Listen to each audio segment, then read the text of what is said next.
Hello children, welcome to today's video lesson. Today we are going to read the chapter Landscape of the Soul written by Nathalie Trovroy.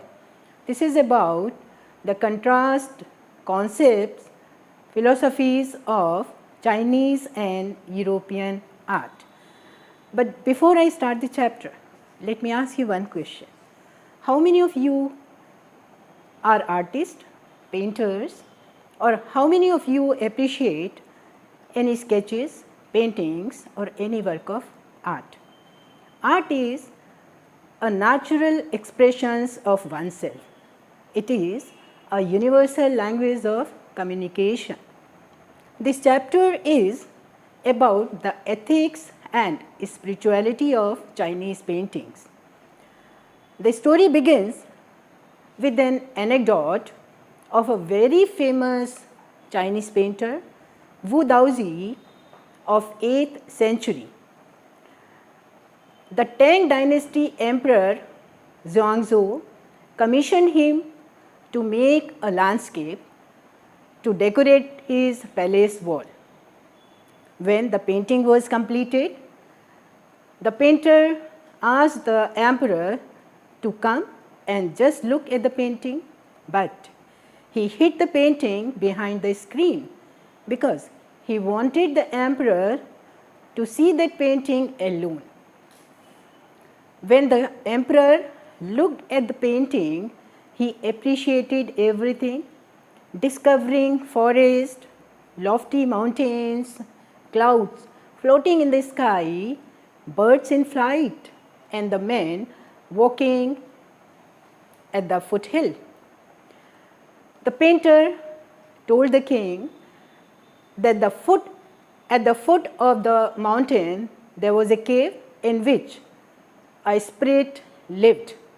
He told the emperor also the scene inside the cave was wonderful, which was beyond the word. He clapped his hands, and to the amazement of the emperor, the door of the cave opened. He asked the king to enter the cave after him. When he entered the cave, the door of the cave closed behind him. Emperor was very shocked, and to his amazement, the painting after some time also disappeared. Not a trace of painter's brush was left on the wall. It was the last time Wu Daozi was seen in the world. These type of stories are full of in the books of Confucius and Zhuangzi, the famous philosopher of China, which help the masters to guide their disciples to move at the right path of morality and spirituality. Another example of such type of story is of a very famous Chinese writer, painter, who would not draw the eye of a dragon in the painting which he painted, fearing that the dragon would fly if it had an eye in that. So that was very interesting. But contrast to these two Chinese paintings, there is European paintings. The difference in the Chinese and European paintings is that the European paintings are realistic. They give the idea of illusionistic realism, which is based on the complete realism. The story is from Antwerp.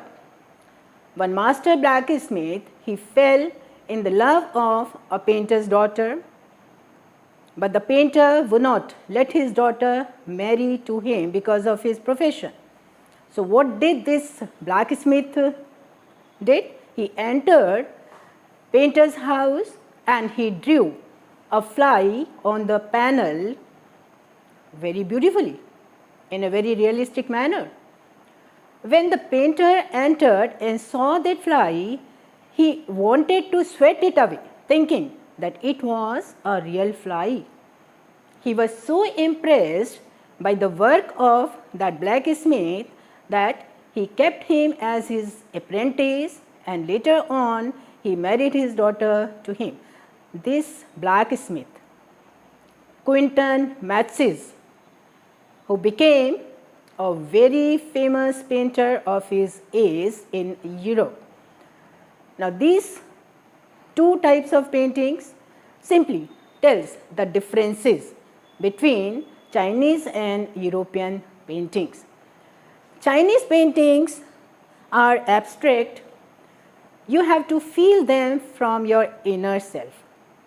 They are spiritual. The painter wants to borrow his, or rather enter his mind, and you can travel the painting from any angle.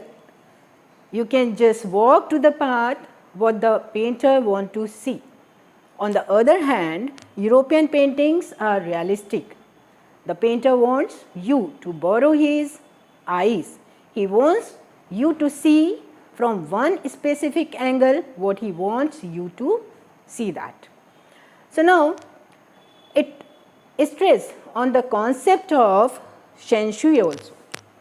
Shen Shui means literally mountain, water, two complementary poles of universe.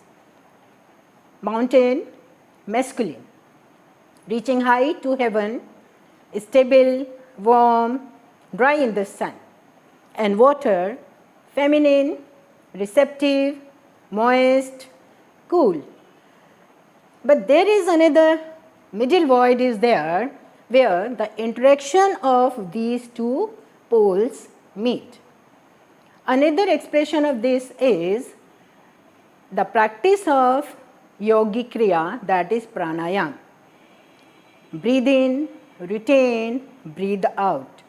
This suspension of breath is called meditation, and the man is conduit of communication between these two poles.